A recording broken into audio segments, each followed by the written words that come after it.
Today, this riverfront city has been reborn, embracing the past and looking forward to the future. From the National Memorial for Peace and Justice to the stage of the Alabama Shakespeare Festival, this is where history was and is made. We are proud to call Montgomery home, and together, we can be the change. This is Carlos Brown, letting you know that we're on the move. You can now catch the Carlos Brown Show beginning this July on the Black College Sports Network each and every Saturday from 11 to 1 Eastern Time. That's 10 to 12 Central Time. Same time, new place. On Facebook at the Carlos Brown Show and Black College Sports Network. Online at www.mybcsn.net and on the BCSN app available on Google Play and the Apple App Store. Troy, you work here? I'm never not working. Like Head & Shoulders Scalp Shield technology, up to 100% dandruff protection, even between washes. Never not working. Never not working. Never ever not working. Head & Shoulders Scalp Shield, never not working.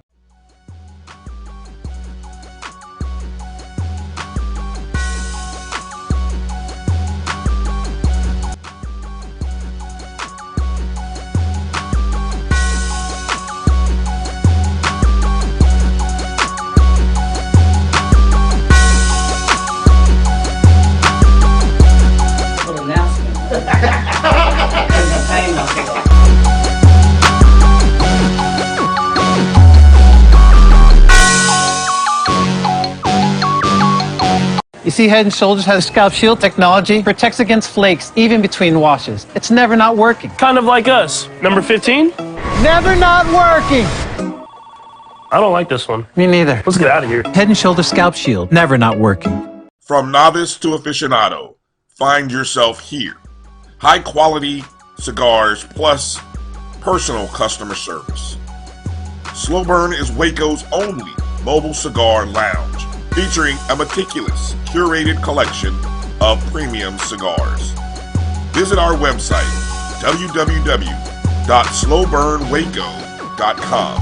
That's www.slowburnwaco.com. This is Brian Fulford. AD Drew and I are co-hosts of the BCSN Sports Wrap. We talk about all things related to HBCU athletics. From the games, teams, coaches, and fan interest stories, we cover it all. You can find our shows on Facebook at BCSN Sports Wrap, YouTube at MyJBN Online, and everywhere you listen to podcasts like Anchor, Spotify, Google, and Apple Podcasts. You can also find the show on the Jericho Broadcast Network's app. Make sure to download. We look forward to you joining the conversation and being a part of the show.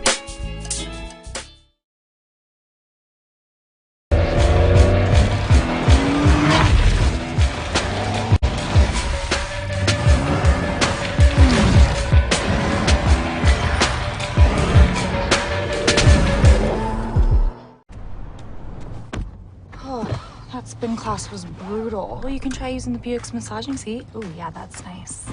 Can I use Apple CarPlay to put some music on? Sure, it's wireless. It's something we all like. Okay, hold on. What's your Buick's Wi-Fi password? Buick Envision 2021. Oh, you should pick something stronger. That's really predictable. That's a really tight spot. Don't worry, I used to hate parallel parking. Me too. Hey. Really outdid yourself. Yes, we did. The all-new Buick Envision, an SUV built around you, all of you. Since 2000.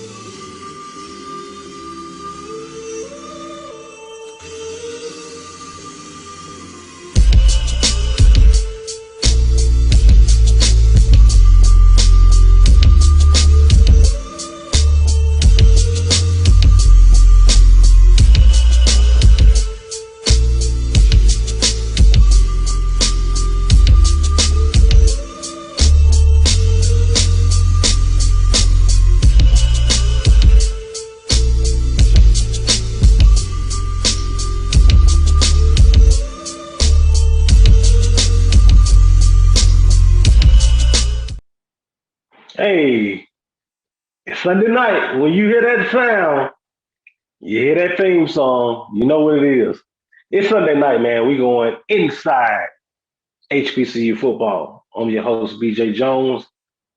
Tonight, Got a few things to talk about. This has been a long season. It's been an interesting season. It's been an interesting season on each level.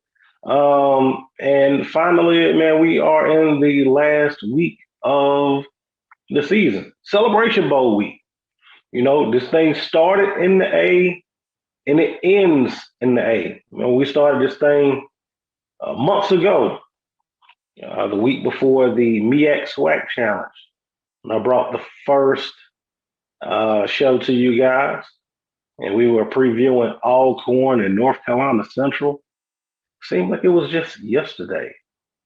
And man, time flies when you're having fun. I can't lie, man. I've had fun this season.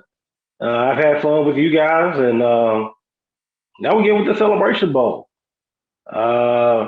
Jackson State coming out of the Southwestern Athletic Conference with a record of 11-1. School record, 11 wins on the year. Shout out to the Tigers of Jackson State. They will be representing the Southwestern Athletic Conference in the Celebration Bowl.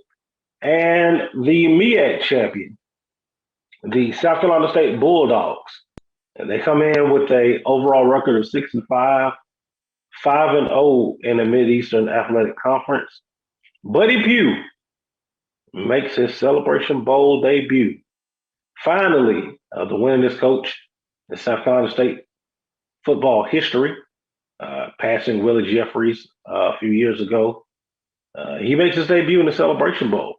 Interesting comments by one Buddy Pugh this week at the Celebration Bowl press conference that we will talk about in what I call the second quarter of the show tonight.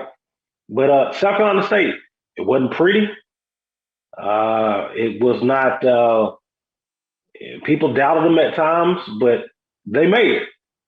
They are here in the Celebration Bowl, and what a time to be here in the city of Atlanta, Georgia, with the buzz for this game. It's here. Tickets are hard to come by, and you have one Deion Sanders on the other side. One side you got Buddy Pugh, mainstay at South Carolina State. We know what he means to that program. But in the other corner, the blue corner, with the blue trunks, you have one Deion Sanders. This is a gentleman that started his career right here in the city of Atlanta. Drafted by the Atlanta Falcons, played for the Atlanta Braves, played in the World Series for the Atlanta Braves. He is beloved in this town. And I got a chance to ask Deion Sanders about this during the press conference after the SWAC championship game. He talked about that this town means a lot to him. And it's almost, man, poetry in motion that you would write the start of his professional athletic career started right here in Atlanta, Georgia. And the start of his coaching career really culminating here in Atlanta, Georgia. So it is very, very, very special times for not only the city of Atlanta and Deion Sanders, but I'm really looking forward to this Celebration Bowl. We're going to break down the matchup in the second quarter of the show. I'm going to break this thing up into 4 quarters. You are in the first quarter right now. We're going to break down look at this matchup. You know, Jackson State, South Carolina State. A lot of people look at this matchup and go, okay, we'll just crown Jackson State and move forward. South Carolina State, been talking to a few South Carolina State alums. Shout out to my man, Doug Stewart. I'm trying to get him on, man. Unfortunately, we weren't able to. But shout out to my man, Doug Stewart. You guys know him, the one half of the world-renowned Two Live Stews. South Carolina State graduate, bleeds South Carolina State. He talked about it yesterday with me and said, hey, man, people are just pretty much counting South Carolina State out of this one. You know, it's almost like Jackson State. This is going to be the coronation of Jackson State, and South Carolina State is just there because someone had to be there. And there was also, you know, a lot of chatter, a lot of talk about the MEAC and the strength or the lack of strength, particularly this year. So I think for South Carolina State, there's a lot riding on this ball game. Of course, you want to go out, you want to win the Celebration Bowl, you want to put your best foot forward for your program. But I think that there's a lot of conference pride riding on this for the Mid-Eastern Athletic Conference. The MEAC did get the win in the MEAC SWAC Challenge. You saw North Carolina Central upset Alcorn State. But since then, man, the MEAC has had a rough year. And when you go in, you look at the records, the overall records, nothing really looks impressive. And the MEAC versus SWAC record this year isn't what it's accustomed to being. You know, for about a decade, almost 2 decades, the MEAC has dominated the matchup. We start looking at SWAC versus MEAC games, not just the Celebration Bowl, but non-conference MEAC SWAC Challenge. The MEAC has had the upper hand. You saw that change a little bit this year. South Carolina State did face off against Alabama A&M to start off the season. Lost that ball game by a score 41-42. And a game that could have went either way. That was week one. And that game could have went either way. You saw also South Carolina State jumped out to a big lead against Bethune-Cookman. Bethune-Cookman trimmed that lead down. South Carolina State actually led that ball game 42-7, and then had to hold on for dear life to win that ball game by a score of 42-35. And then you saw South Carolina State go to Tallahassee and was taken to the woodshed, 30-7 by the Rattlers of Florida A&M. So, you know, South Carolina State 1-2 versus SWAC opponents on the year. They did not fare well in the non-conference. You got to throw in that loss to North Carolina A&T, that 31-21 loss to North Carolina A&T, a game in which they led and pretty much controlled the first half of that ball game. This has not been a typical South Carolina State year, but they found their way to Atlanta, Georgia. And so you got to give the Bulldogs a lot of credit for that. Joining me right now, my man, A.D. Drew. Drew, how do you feel about this matchup? We're not going to get too much into it. We're going to wait till after the break we got coming up, and we'll really get into it in the second quarter of the show. But just naked eye, it's not looking at any numbers. How you feeling about this matchup coming up on Saturday with South Carolina State and Jackson State in the Celebration Bowl? Everybody got to remember, both these teams come into this contest undefeated in their conference. South Carolina State going 5-0 in the MEAC. Jackson State going 8-0, well, 9-0 if you count the SWAC championship game in the SWAC. So let's not discount South Carolina State. Yes, Jackson State is the prohibitive favorite. The line is opened up at 11.5. Over and under is 41 for this particular game. But South Carolina State does have a puncher's chance in this particular game. You know, like I say, without getting too deep into it, there are things South Carolina State can do to win this game. There are things South Carolina State does well that plays into Jackson State's weaknesses. But Jackson State, 2-0 coming off of bye weeks, correct me if I'm wrong, they're either 2-0 or 3-0 coming off of bye weeks. So Jackson State, given that extra week to prepare, has done wonders.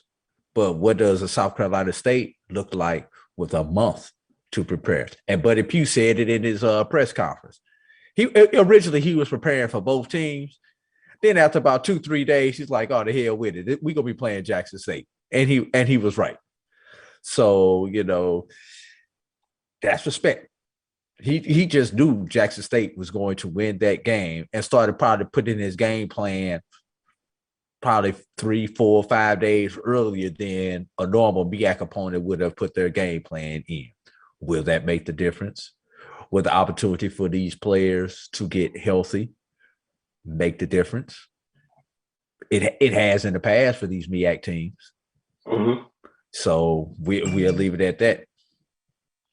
And when you look at the Celebration Bowl, we've been blessed outside of 2019, where North Carolina A&T got the horses running against Alcorn and almost ran them out of the building. Every one of these Celebration Bowls have been close. They've been decided by possession or less. I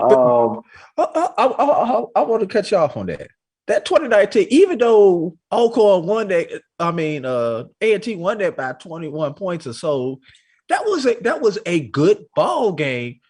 That was a good competitive ball game. Alcorn just had those 2-3 in a row that Alcorn couldn't come back for. But for a fan, whenever you get 100 points in a football game, I don't care what the scoring differential is. That's a great ball game for the fans. As a defense coordinator, I cringe.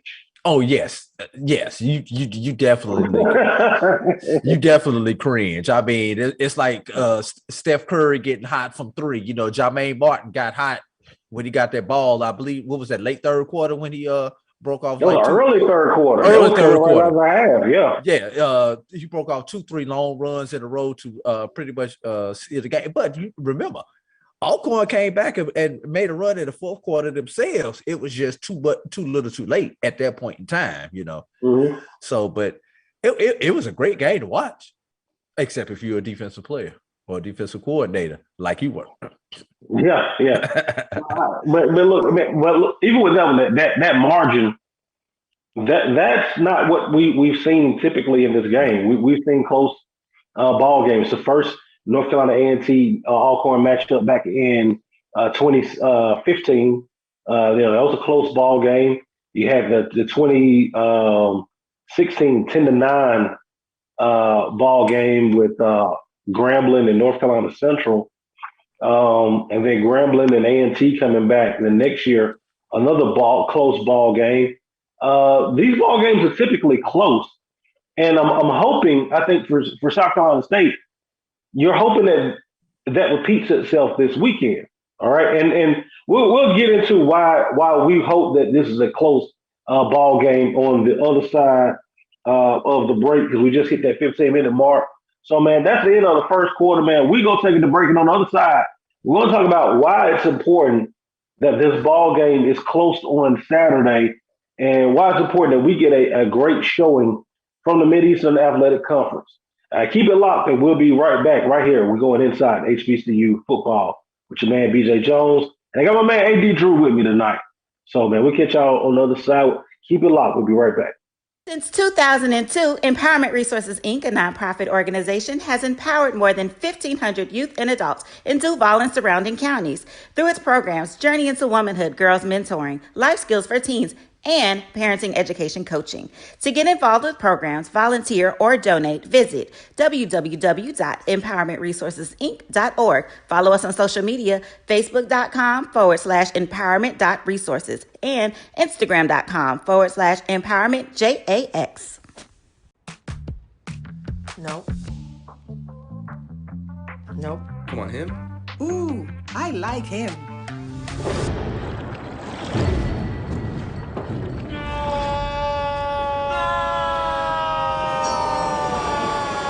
Quick, the quicker picker-upper. Bounty picks up messes quicker, and each sheet is 2 times more absorbent, so you can use less. He's an 8. He's a 9. Bounty, the quicker picker-upper. It's never too early to plant the seed, to share the tradition, and instill a sense of pride in your HBCU with your little ones. HBCU Pride and Joy Children's Boutique helps you share your school spirit with a wide selection of adorable kids apparel and accessories officially licensed from your favorite HBCU. Visit hbcupridejoy.com and follow us on all social media at HBCU Pride Joy on Facebook and Twitter.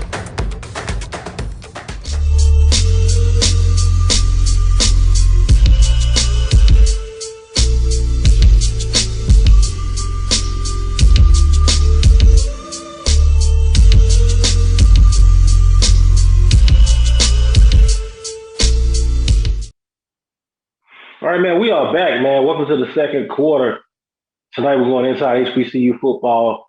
Really, man, picking up talking about this Celebration Bowl matchup coming up this weekend. Jackson State facing off against South Carolina State. AD Drew, as you know, I do a Spaces on Tuesday night on Twitter. If you're on Twitter, follow me at Inside HBCU F Ball. And this has been a reoccurring thing. I think a lot of people are discounting the Mid-Eastern Athletic Conference. I think when you look at the Mid-Eastern Athletic Conference, you look at the top teams in that conference, whether it's North Carolina Central, that took a loss to Mississippi Valley earlier this year. South Carolina State, we saw that their win-loss record against the Southwestern Athletic Conference this year. A lot of people have been asking, does the MEAC maintain its automatic bid if the league doesn't improve and it stays the way that it is, or perhaps maybe gets worse? That's been a legitimate question that people have been asking. Kind of what happens with the MEAC? What's the overall health or strength of the MEAC? So that's another reason I said, hey, to kind of get people at ease, South Carolina State needs a good showing to show people that may not pay that close attention in SWAC country and in the deep South. And there's some good ball played in the MEAC. How do you feel about that one, AD? This is cyclical, BJ. Last year, we could have said the same thing about the SWAC. Who had the SWAC beaten outside the HBCU sphere? SWAC had beat anybody in FCS for what, 4 years prior to this year. So you could have made that same argument about the SWAC.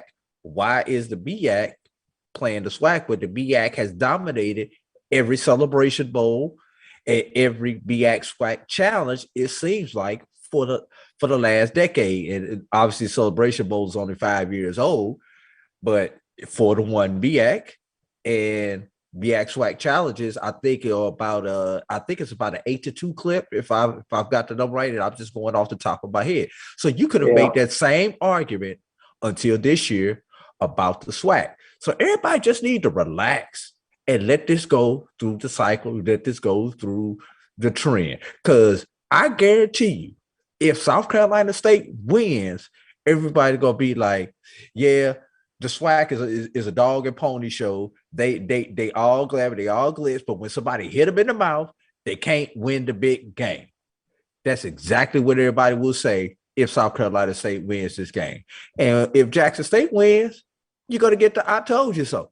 We knew Jackson State was going to win. They had the better team, blah, blah, blah, blah, blah. So it's cyclical. Wherever you're sitting at as a fan, that's what you're going to believe. There's nothing that BJ Jones can tell you that's going to make you change your mind. There's nothing AD Drew can tell you, or anybody else here at the BCSN can tell you that's going to make you change your mind. But yes, I do want a good competitive ball game. I mean, I think that we need it. I think a lot of people, I'm going to be honest with you, AD Drew, when we were coming down the stretch, I was getting kind of worried.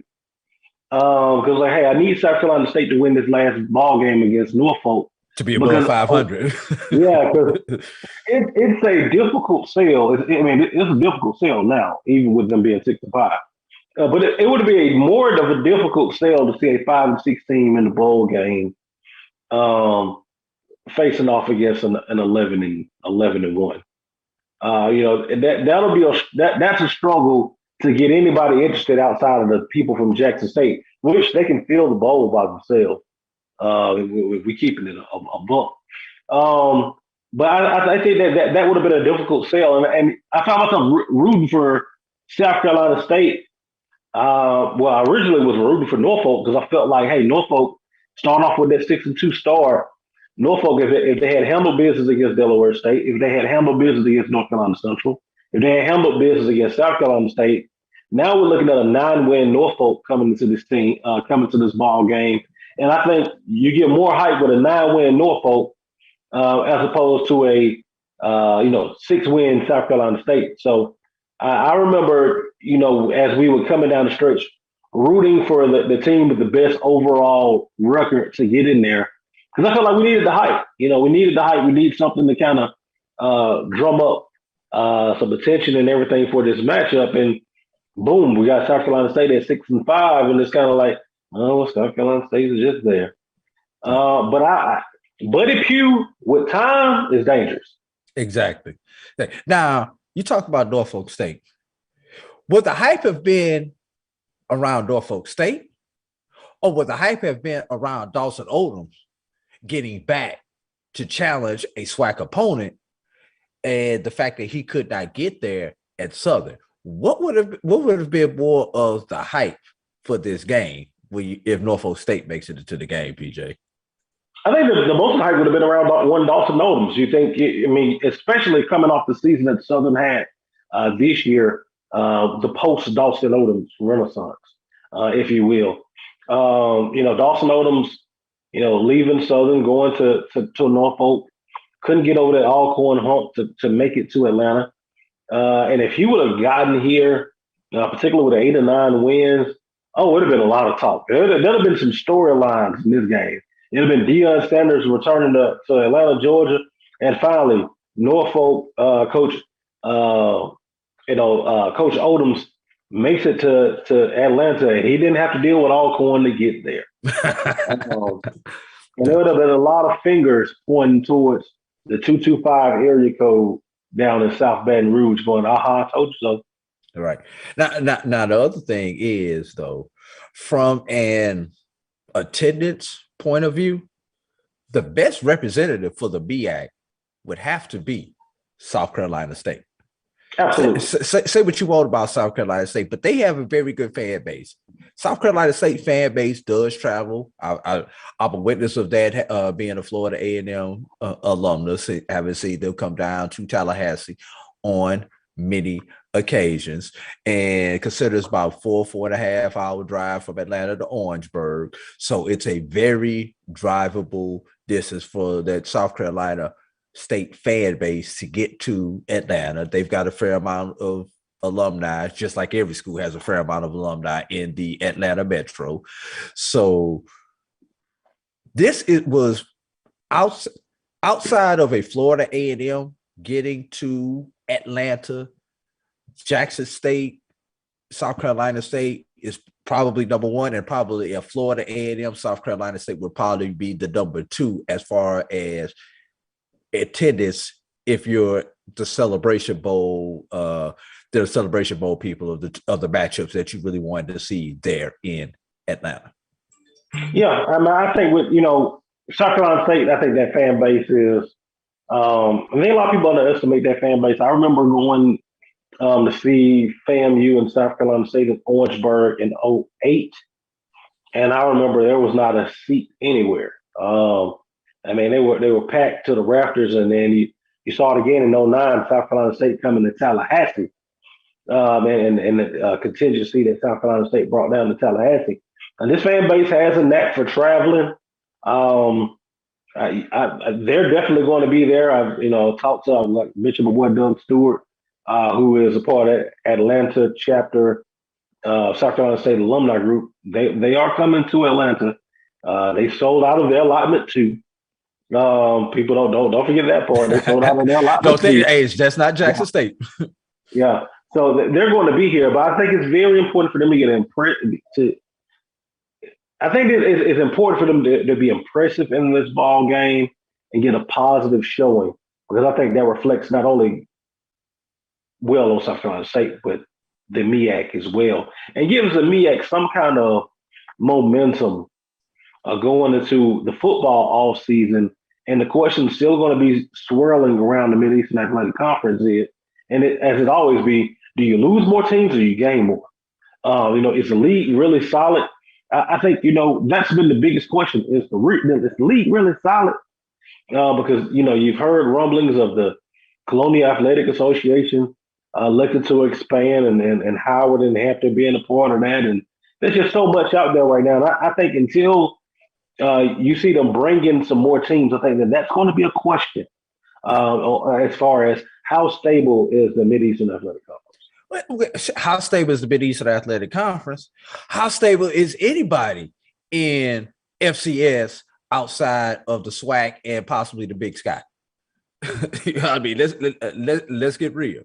Everybody, every conference in FCS is in havoc right now, probably outside of those two conferences there, BJ. Yeah.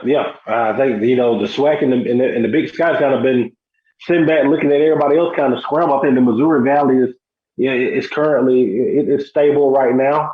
You did hear some rumblings about Youngstown possibly looking at the OVC. I didn't, out of the Missouri Valley, I didn't realize that Youngstown was so far away from the rest of the Missouri Valley. Until it was brought up on, one of the FCS message boards. Yeah. But, the Missouri Valley, Big Sky, and SWAC, but everybody else has been scrambling. Yeah. And a lot of these teams are not going to other FCS conferences. A lot of these teams, with everything that's going on the FBS level, are receiving that invite, because you just can't decide, I want to move up to FBS. You have to get an invite to move up to FBS. And some of the James Madisons, the Sam Houstons, and people like that are getting those invites to move up for financial reasons. And when they move up and move out of these conferences, now, it's not like there are an abundance of FCS independents out there. They scrambling to try to get that minimum 6 to keep their automatic bid going. And you don't see these Division twos knocking at the door saying, hey, let us move up to FCS, because these schools are Division two for a reason. They don't have the financial resources, they don't have the facilities, they don't have the scholarships, for whatever reason it may be. They're not clamoring.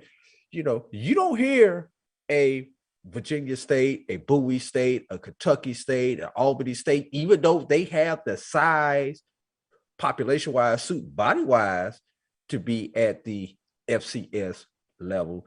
You don't hear them talking about it so much, because it's a lot more than what the average fan, and this because you've been a part of this, BJ. It's a lot more than what the fan thinks. Just because you got 8,000 students in your school doesn't mean that you can have the wherewithal to move up to the next level.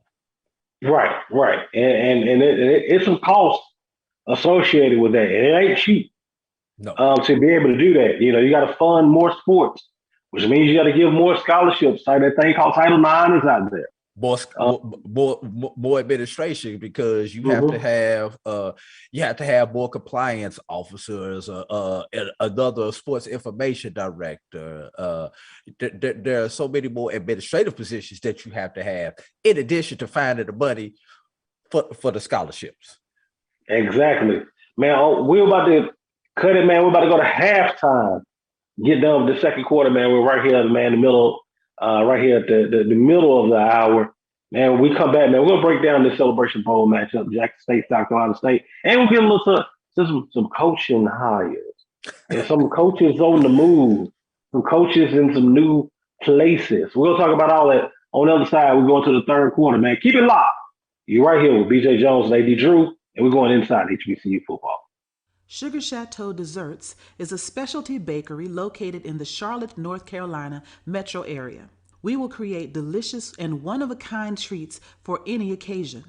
Sugar Chateau is currently shipping cakes in a jar, offering a variety of different flavors in a single-serve container that can help you celebrate in accordance with social distancing. Place your orders today by calling 803-526-7895 or visiting sugarchateaudesserts.com.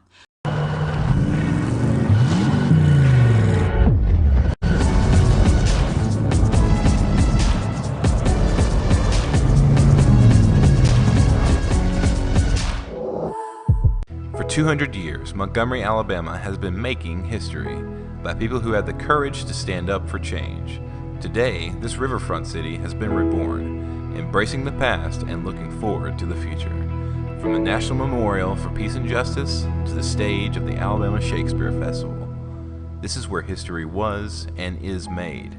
We are proud to call Montgomery home, and together, we can be the change.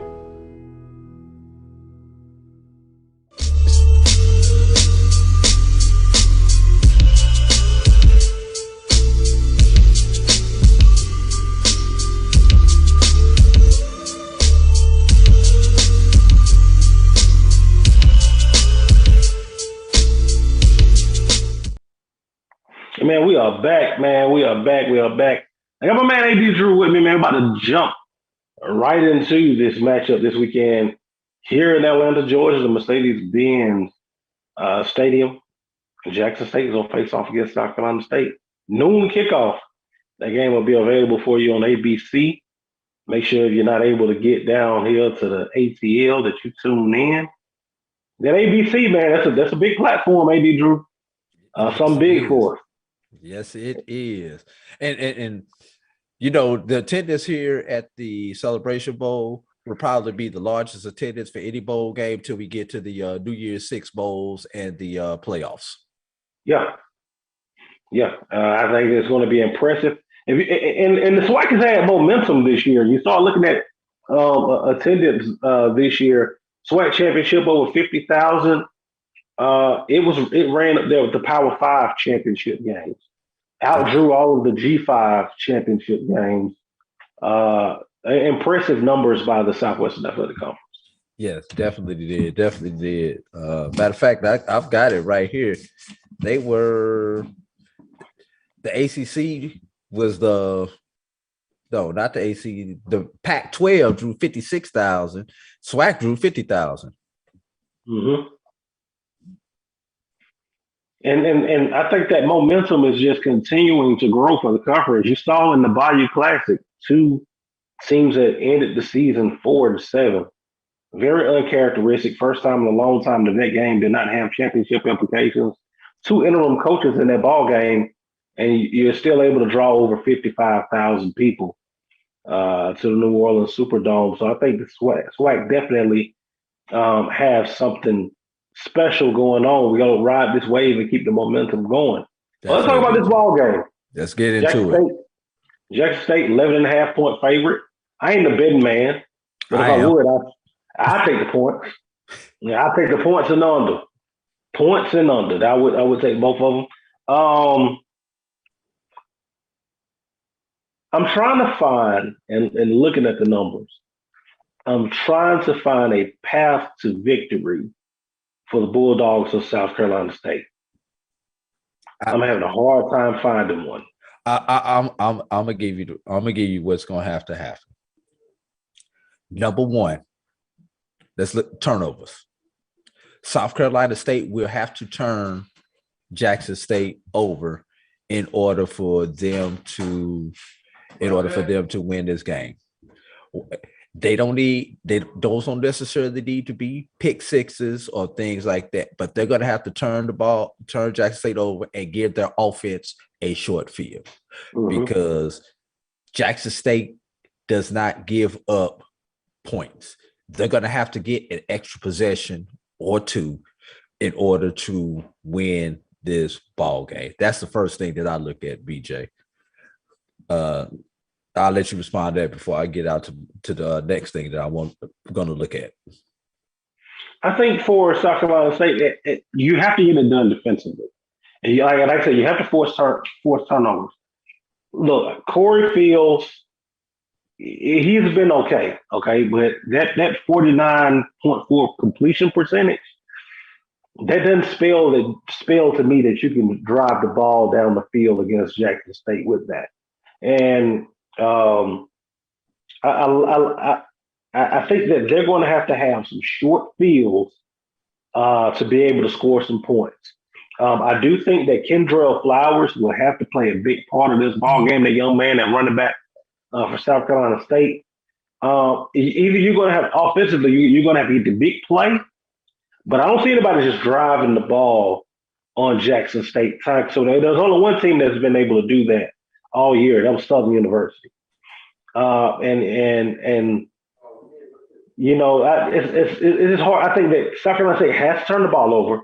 Jacoby Durant and that defense has to make sure, you know, they say locked on those receivers on the back end. Then on the front end,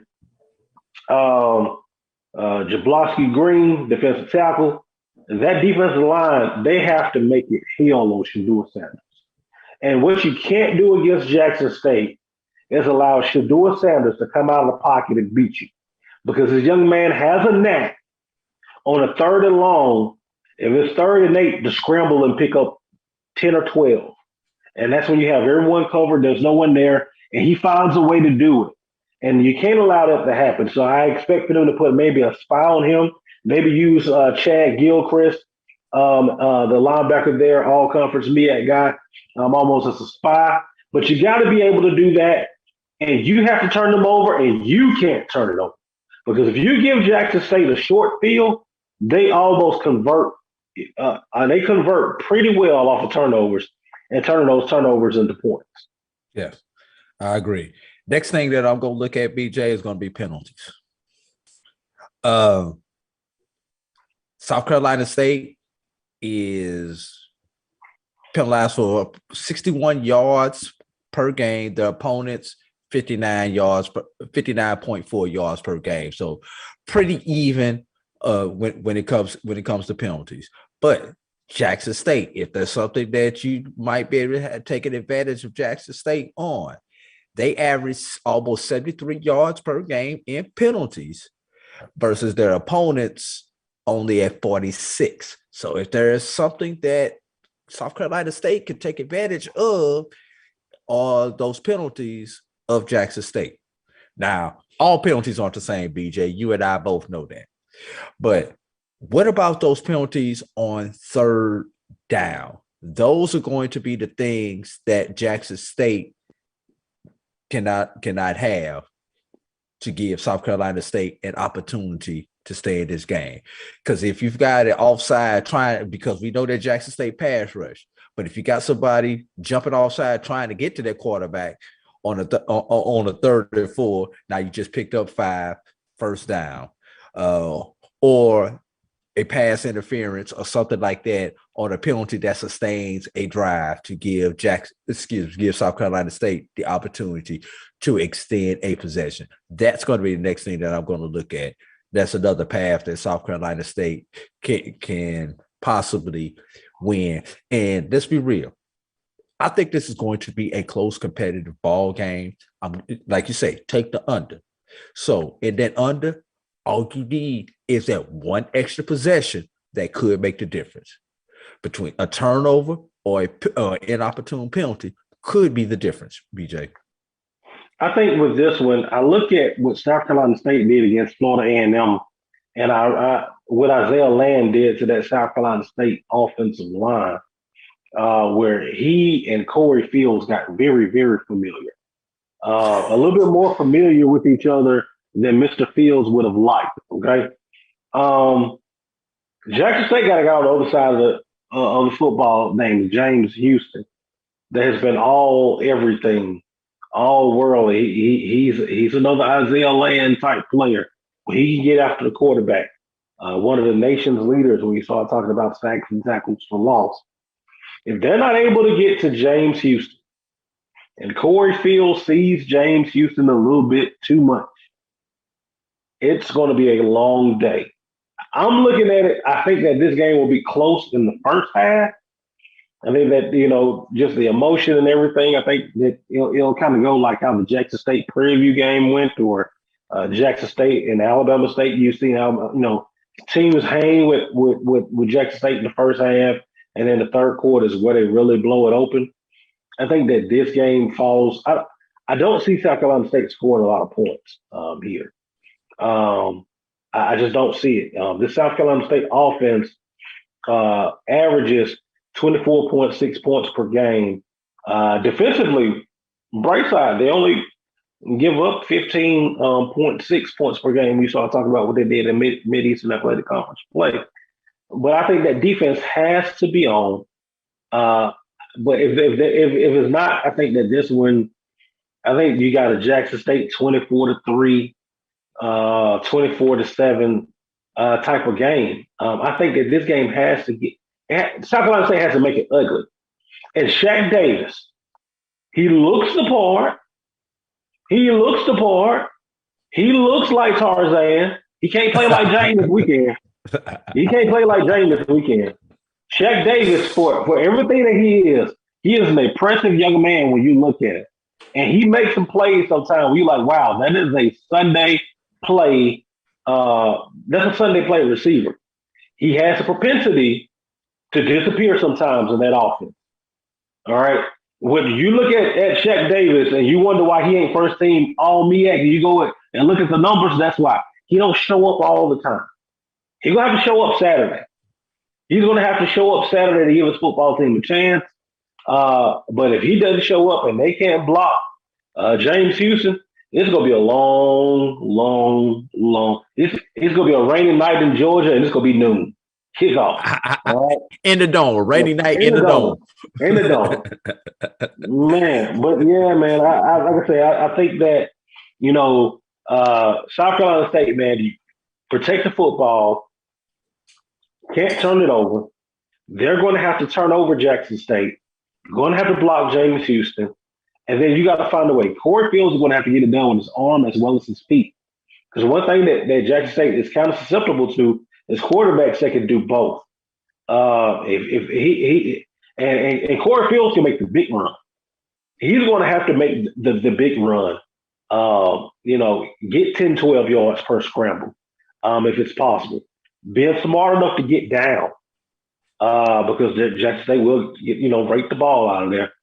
And then defensively, this South Carolina State defense, they have to come to bring it. Kobe Durant, he's a Sunday corner. I've been telling people all year he's a Sunday corner. He's going to have to show it on Saturday.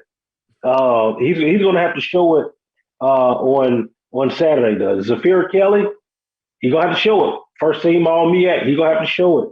Chad Gilchrist, first team linebacker, you're going to have to show it. You're going to have to show it. BJ Davis, all-conference linebacker, you're going to have to show it. The young man up front, Jablonski Green, the good tackle, you got to show it. That all-conference group that they got on that defense side of football, they're going to have to show it to give that offense some chances on Saturday to win this ball game. And like I said, they're going to have to turn over Jackson State. And no ifs and buts about it. And also the special teams. If you can block a punt or get a big punt return, huge. Exactly. Huge. Exactly. Now, this last thing that I'm going to throw out, and it's about 2-3 things, but they all go together, BJ.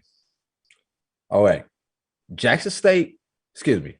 South Carolina State is going to have to run the ball. They averaged about 125 yards on the ground. That's going to have to be plus 150 or plus in this particular ball game. If that's 150 or plus, that's going to lead to the next thing that I'm going to talk about, which is going to be third down conversions. They're going to have to put themselves in 3rd and 3 or less in order to be successful against Jackson State, because South Carolina State is, I believe, convert only 27% of their third downs. No, 31% of their third downs. So they've got to get up to where they're in the high 40s on third downs. One way you get into the high 40s and into the 50s is when you're in 3rd and 3 or shorter. So if they're successful running the ball, getting into 3rd and short, that's going to lead to the third thing that you're going to be able to look at to see if South Carolina State wins that game, and that's going to give them time of possession. If time of possession is 32 minutes, 33 minutes in favor of South Carolina State, you might look up and see South Carolina State with one more point than Jackson State. Yeah, and like I said, South Carolina State has the ability to do it. You got to make it all come together, and I wonder. With Corey Fields, we saw him banged up towards the end of the year. But Pugh says it wasn't anything, serious to be worried about. They get the 4 weeks off. They've been preparing for this ball game for the last couple of weeks. South Carolina State has a little bit of advantage there of preparing for Jackson State while Jackson State was preparing for Prairie View. And having to get, through that SWAC championship ball game. So I think that there's an advantage for South Carolina State. Like I said, those guys, they're well rested. They are well rested. And we'll see really late in that ball game how did that rest really benefit them, or did that turn into rust? I think you'll see rust the first 15 minutes. But as the game goes along, if it's still competitive, you'll really see how much that rest really benefited South Carolina State. Yeah. All right. You going to take a break, or we going to keep going with this because we passed the quarter? Oh man, we passed the quarter, man. Let's go, man. Take a quick break, man. On the other side, we'll talk about new faces and new places across the HBCU landscape, man. It's your boy BJ Jones, AD Drew. We'll take you inside HBCU football right here on the Black College Sports Network. Troy, you work here? I'm never not working. Like Head and Shoulder Scalp Shield technology, up to 100% dandruff protection, even between washes. Never not working. Never not working. Never ever not working. Head and Shoulder Scalp Shield, never not working.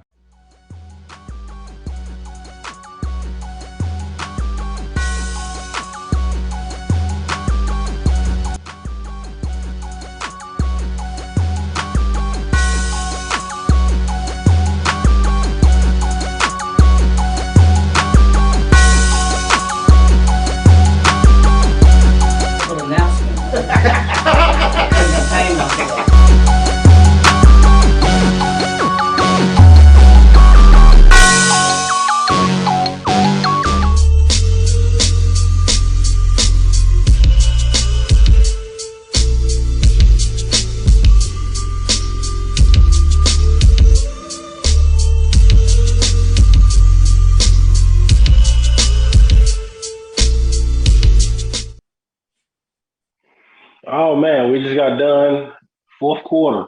Over the fours up. Man, we're inside HBCU football. Got my man AD Drew.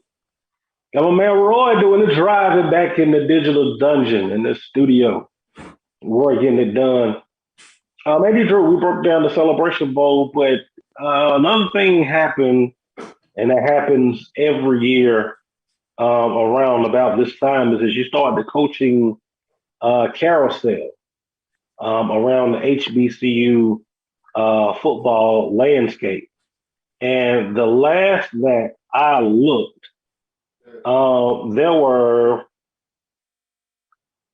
10 openings in the HBCU football as far as the coaching, potentially 11, depending on which alma mater does down in Macon County,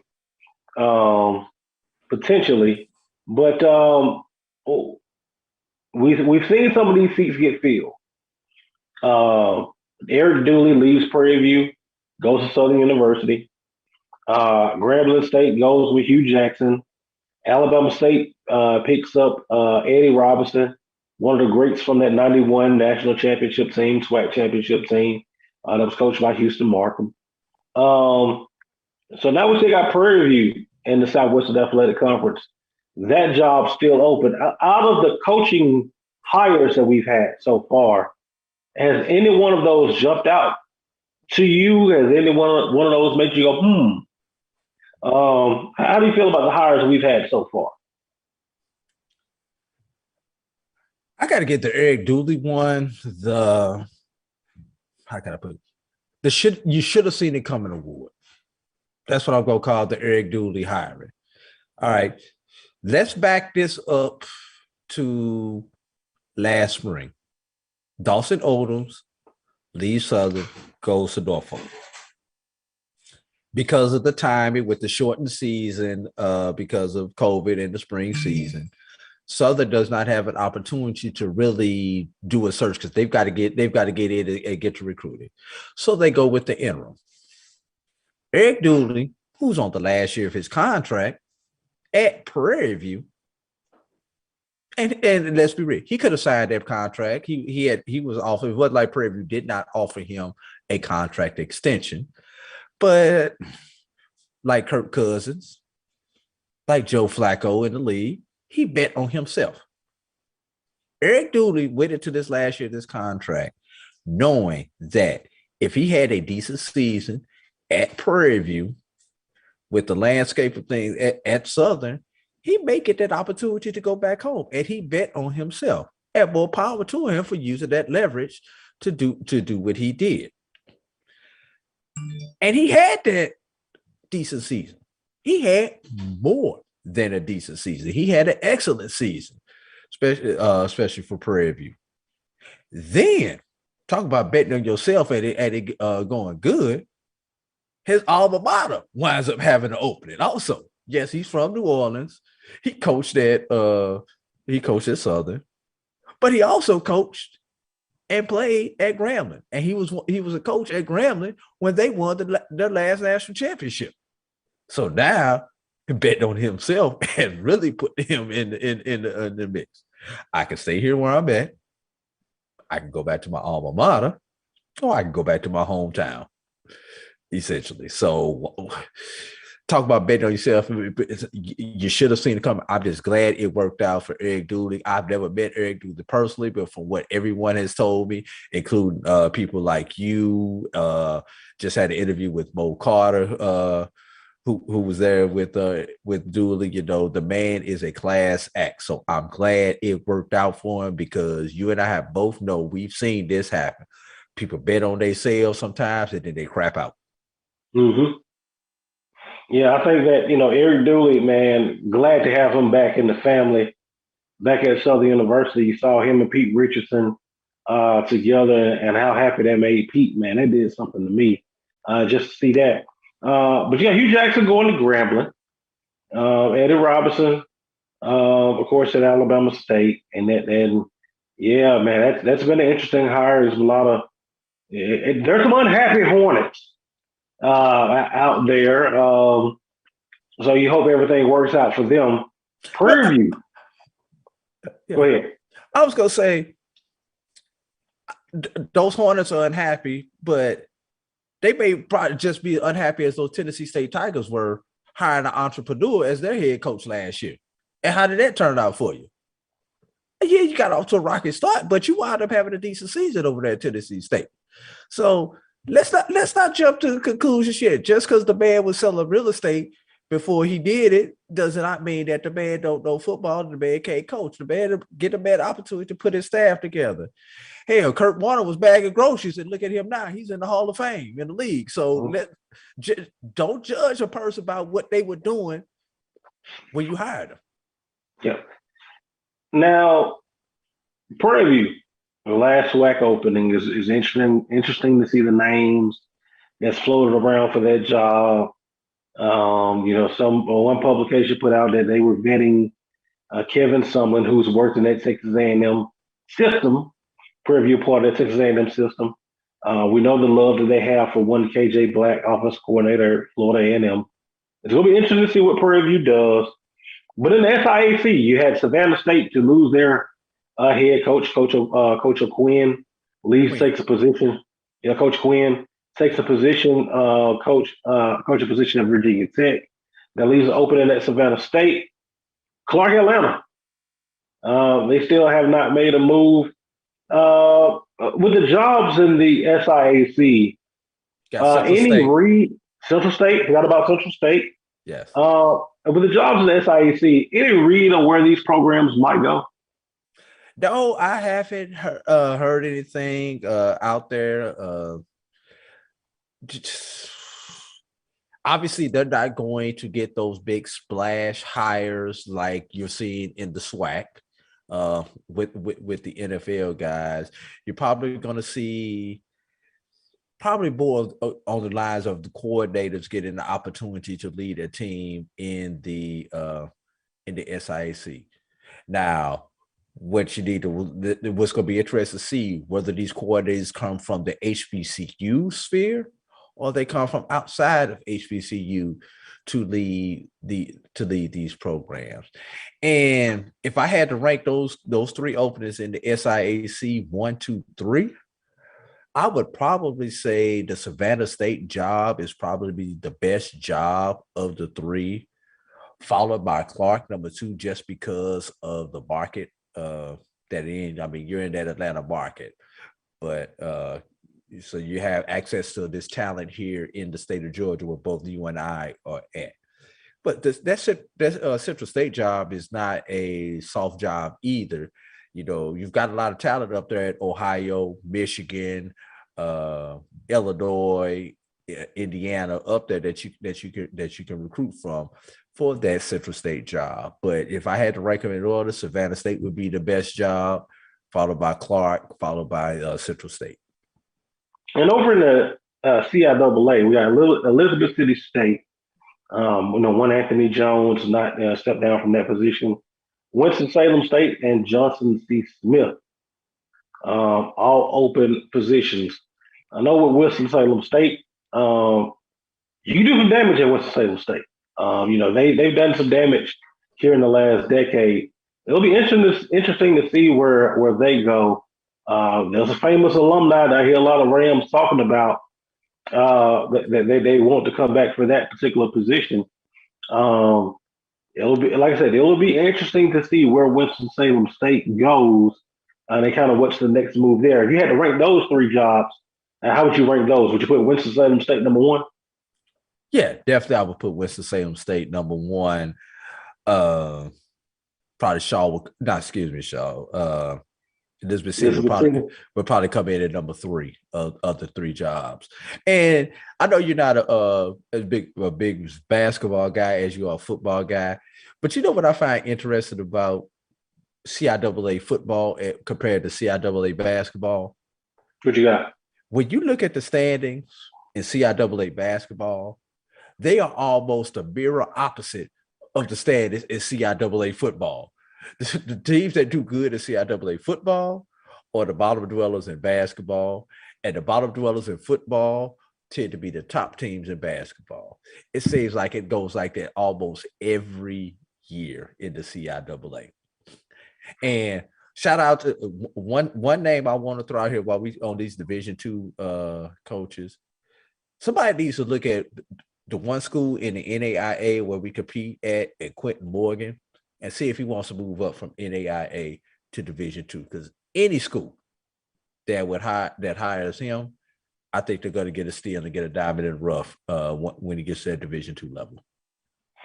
You talk about diamonds in the rough, Damon Wilson. But he's already on the Division II level. Yeah. Unfortunately, our FCS teams are overlooking this guy. Shoot, they overlooking Reginald Ruffin, who I also think would be an excellent guy on that FCS level. Yes, sir. Both of those two, Damon Wilson, Bowie State, man, they are my team of the year. What they've been able to accomplish, get into the quarterfinals of Division II playoffs, the season that they had. And Damon Wilson, man, he got to pull a lot, but the scholarships not able to pull out of state kids. I think he gets 28 out of the 36 or something like that. I don't even think it's that high. Last I was told, they were around the 20 mark. Wow. So he's getting it done. So, man, shout out to Bowie State and what they're able to do. Reggie Ruffin, to me, is another bright star, in HBCU football. It's interesting to see the opportunities that he'll get moving forward. Well, folks, that's our time for the night. Thank you guys for tuning in, man. Be sure that you check us out, man. Inside HBCU Football, right here on the Black College Sports Network. Follow us, Facebook. Also, all social media, Twitter, MyJBN, the MyJBN app. Make sure that you download that app. Wherever you get your applications, you can go on that app. You can listen to us while you're driving around in your car. You ain't got to look at my ugly mug. You can just listen to me. And that'll make you feel good. Also, man, make sure on YouTube, you're subscribing, giving that thumbs up, and showing us love, man. Shout out to Roy, pressing the buttons back at home in the digital dungeon, making this thing go. And, man, make sure, if you can donate to the show, make sure that you're able to do that, man. You want to keep the lights on in here, man. Keep those commercials flowing and all that other good stuff as we bring you the best in HBCU sports right here on the Black College Sports Network. And we out here for the night. For myself and AD Drew, we appreciate you. And we out here. Holla.